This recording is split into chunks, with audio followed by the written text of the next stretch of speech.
আমার বাড়িতে যেদিনকে ফ্রাইড রাইস বানাই সেটার সাথে খাওয়ার জন্য এরকম একটা চিকেনের ডিশ বানিয়ে থাকি।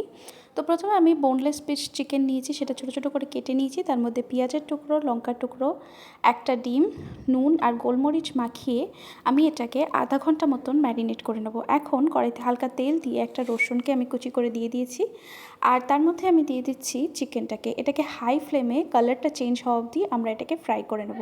তারপরে আমি এখানে চিকেন স্টক দিয়ে দিচ্ছি। এখন অনেকেই ভাবে চিকেন স্টকটা কী হয়, চিকেনটাকে যখন আদা রসুন পেস্টের সাথে সেদ্ধ করা হয় সেই যে জলটা থাকে সেটা হচ্ছে চিকেন স্টক। তো চিকেন স্টকটা দিয়ে আমি ভালো করে মিশিয়ে নেবো। তারপরে যখন এটা ফুটে আসবে তখন এর মধ্যে আমি দিয়ে দিচ্ছি অল্প একটু গার্লিক পাউডার, আর এখানে ম্যাগি মশলা দিয়ে দিচ্ছি। তোমাদের কাছে যদি চিকেন পাউডার থাকে সেটাকেও দিতে পারো। এখন এটাকে ভালো করে মিশিয়ে দেবো।